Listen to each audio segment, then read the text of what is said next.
नमस्कार दोस्तों, आप क्राइम तक देख रहे हैं। बात करते हैं जयपुर मामले की। हम सबको पता है जयपुर में जिस तरह से वाकया हुआ, गैस टैंकर और ट्रक के बीच जो भिड़ंत हुई, इसमें 11 से ज़्यादा लोगों की मौत हो गई, 35 से ज़्यादा लोग जख्मी और कई अभी भी सीरियसली इंजर्ड है। मौत का आंकड़ा भी बढ़ सकता है। इस घटना को हुए 4 से 5 दिन हो गए, लेकिन जिस तरह से वाकया उससे कई सवाल खड़े हो गए। ये पूरा वाकया अजमेर हाईवे पर हुआ। ये कहा जाता है कि लूप है। अब वो लूप क्या उसमें डिज़ाइनिंग का इशू है या फिर जो लोग आगरा जाना चाहते हैं उनको रॉन्ग साइड लेना पड़ता है। अब इसकी जांच तो की जा रही है, लेकिन सवाल ये उठता है कि प्रशासन ने समय रहते कार्रवाई क्यों नहीं की गई।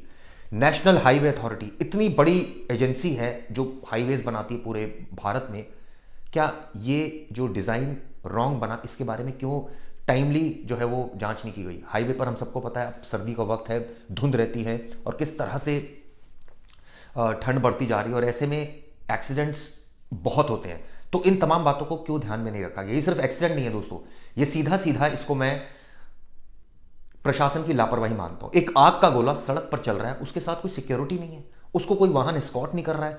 नियम अगर कायदे कानून बनाए गए हैं इस वाहन के चलने के लिए, जब ये चलता है तो उसको फॉलो क्यों नहीं किया जाता। सवाल ये उठता है कि एक आग का गोला सड़क पर चल रहा है और इस तरह से वाकया हो रहा है। आप सोचिए, भिड़ंत हुई, 1 किलोमीटर के दायरे में आग फैल गई, इतनी तेजी से आग फैली कि जो लोग जहां थे वहीं रह गए।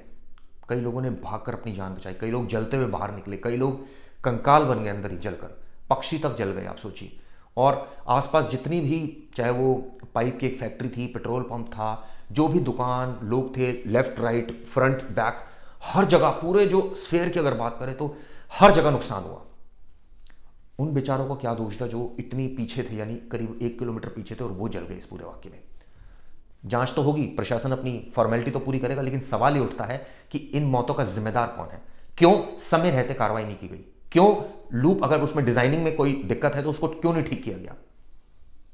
ये जिस तरह से वाकया हो दोस्तों, ठीक है ये एक्सीडेंट, इसको एक्सीडेंट की तरह ट्रीट नहीं करना चाहिए कि नॉर्मल एक्सीडेंट भी होता है, उसमें भी 10 से 12 लोग मर जाते हैं। नहीं, आप सोचिए इतना बड़ा ये जो गोला चल रहा है, आग का गोला जिसको मैं कहूंगा, वो चले जा रहा है और किसी को इस बात की परवाह ही नहीं है। कोई नियम और अगर कायदे कानून इसके लिए बनाए गए हैं तो फॉलो क्यों नहीं हो रहे हैं। इस वाहन को एस्कॉर्ट क्यों नहीं किया जाता है। जब नेता की गाड़ी जाती है तो आगे पीछे तमाम एस्कॉर्ट्स वाहन होते हैं। ये सिक्योरिटी इशू है, 18 टन से ज्यादा उसमें गैस थी, ये सिक्योरिटी इशू है, इसको कैसे नजरअंदाज किया जा सकता है। इस घटना की अब हर जगह निंदा हो रही है और आप सोचिए कितना भयानक इंसिडेंट होगा कि आग का गोला एकदम गाड़ी में घुस गया, पेट्रोल की टंकी से ऑब्वियसली फ्लेमेबल सब्सटेंस है और आग भड़की, चंद सेकंडों में सब कुछ, जिंदगी खत्म हो गई। मामले की तो जांच होगी, दोषियों को भी हो सकता है सजा हो जाए, लेकिन सवाल ये उठता है कि हम लोग कब सुधरेंगे। इतनी बड़ी एजेंसी है national highway authority of India, ये जो डिजाइनिंग में अगर इशू है, अगर है तो, या कई बार हम देखते हैं कि जो इतने बड़े बड़े हाईवेज बनाए जाते हैं, लोग यातायात नियमों का पालन भी नहीं करते हैं। मैं उन लोगों से भी दरख्वास्त करता हूं कि यातायात नियमों का जरूर पालन कीजिए।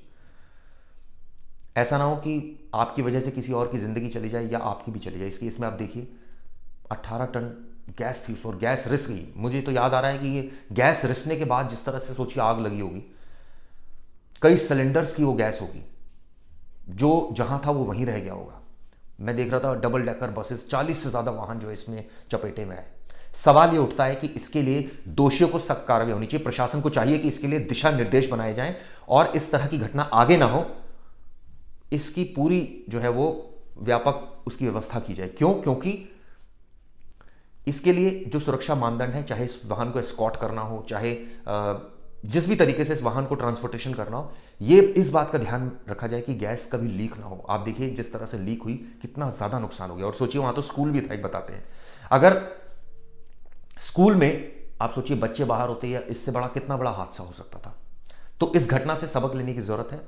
इस घटना को लेकर क्राइम तक लगातार मुहिम बना रहा है। हम देख रहे हैं, हमने काफ़ी सारी इसमें वीडियोस बनाई, आपको इंसिडेंट के बारे में बताया, आपको इसका एनालिसिस भी बताए जा रहे हैं। लेकिन दोस्तों ये ऐसी घटना थी जिसने पूरी तरह से हम सबको असहज कर दिया, हम सबको सोचने पर मजबूर कर दिया कि आखिर सिस्टम किस तरह से रन कर रहा है। प्रधानमंत्री तक ने इस घटना की निंदा की है, उन्होंने श्रद्धांजलि अर्पित की है जिन लोगों की मौत हुई है। लेकिन सवाल ये उठता है दोस्तों, ये जो घटना हुई है इसकी पुनरावृत्ति ना हो, ये दोबारा ना हो, इसके लिए प्रशासन को चाहिए कि सख्त नियम कायदे कानून बनाए जाएं ताकि आने वाले वक्त में इस तरह की घटना ना हो। खैर ये वीडियो दोस्तों कैसी लगी जरूर बताइएगा। धन्यवाद।